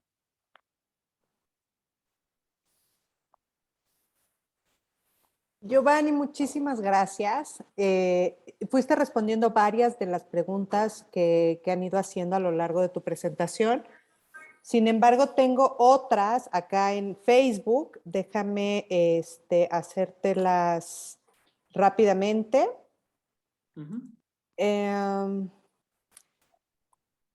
Ok, si alguien desea contactarte, si quisiera tener una consulta contigo, ¿dónde puede hacerlo? Igual sería por medio de la Asociación de Fibrosis Quística, ahí en las instalaciones. Muy bien, Igual, ahorita ponemos los datos. La consulta sería los días sábados, por la mañana. Perfecto. Asociación. Muchas gracias, Giovanni. Ya lo contestaste, pero nada más para que quede claro, preguntan, por ejemplo, si el paciente no tiene daño pulmonar, ¿es necesario el uso de chaleco? Realmente, si no tiene daño pulmonar y no ha tenido mayor complicación para sacar secreciones con el aeróbica o con la pura fisioterapia pulmonar, no sería necesario el chaleco. Muy bien. Creo que eso es muy importante. Mucha gente cree que es indispensable tenerlo y en realidad no es indispensable. Dice, en el chaleco percutor, los tiempos, la frecuencia y la intensidad. ¿Para qué edad estamos hablando con estas mediciones? Muy bien. Estas reglas o normas generales que les dije del chaleco, que son de 15 a 20 minutos, la intensidad de 2 a 4, de 2 a 6, perdón, y la frecuencia variándola de 12 a 18 Hz, se puede aplicar desde niños de 4 años hacia arriba. En niños pequeños de 2 a 4 años, siempre y cuando tengamos el chaleco adecuado para el tamaño, se utilizan frecuencias un poco más bajas, de 16 Hz, es decir, 2 numeritos menos. Pero las reglas que les dije se pueden utilizar a partir de los 4 años de edad. Les digo, el pero es que tengamos el chaleco del tamaño del paciente. Si el chaleco le va a quedar grande, no va a ofrecer el beneficio. Por acá nos están haciendo nota. ¿Qué se podría hacer si una bebita de 8 meses se le da la fisioterapia y han aumentado sus nebulizaciones y las secreciones siguen igual? Aún con estudios, me imagino que no tiene alguna infección detectada. En este caso, sí se recomienda mucho hacer drenaje autógeno pasivo, que lo van a explicar en las pláticas la licenciada Mena, por ejemplo. Ella es experta en drenaje autógeno pasivo, realmente ofrece máximo beneficio. Si a pesar de eso y de un buen tratamiento farmacológico a base de las nebulizaciones, sigue habiendo dificultad para manejo de secreciones, en estos niños podemos utilizar ambú o resucitador. Les metemos un poco de aire con el ambú y después forzamos la salida de aire y eso nos maneja un poquito más la salida de secreciones. No lo utilizamos de manera rutinaria, el ambú en paciente pequeño, pero sí lo pudiéramos utilizar si tenemos esa dificultad. Se le tiene que entrenar obviamente a la mamá, pero el ambú sería una alternativa. Les digo, no es de uso rutinario, pero es algo que pudiéramos utilizar, pero sí tendríamos que analizar el caso particular de la pequeña. Perfecto, justo creo que cerramos con esto que acabas de decir. Cada caso es distinto. Creo que la mejor recomendación es que se pongan en contacto con la asociación. Si desean hacer una cita, ya sea contigo o bien con Alemena o con Santiago Altamirano, que hacen la fisioterapia ahí en la asociación, se pueden comunicar con nosotros. Ahorita vamos a poner los datos de la asociación para aquellos que puedan o quieran hacer una cita con cualquiera del equipo, lo puedan hacer. Te agradezco muchísimo tiempo. Como siempre, una gran presentación llena de información súper valiosa. Yo creo que a todos nos has aclarado muchísimas cosas respecto a estos instrumentos que se usan en fibrosis quística y cuáles no. De todas formas, todos aquellos que están viendo o que van a ver más tarde a través del Facebook, porque se va a quedar grabada esta presentación, les agradecemos muchísimo. Cualquier duda la pueden seguir escribiendo ahí y te las haremos llegar si es que hay nuevas dudas, para poder contestarle a todos los que nos vean más tarde. Muy bien, gracias por la invitación. Espero que les haya sido de utilidad esta información y pues estamos a sus órdenes. Muchas gracias, gracias a todos y nos vemos la siguiente semana. Igual el próximo jueves a las 5:30 que tendremos otras 3 presentaciones. Por ahí está el programa en nuestras redes sociales para que lo puedan checar. Buenas noches a todos y gracias.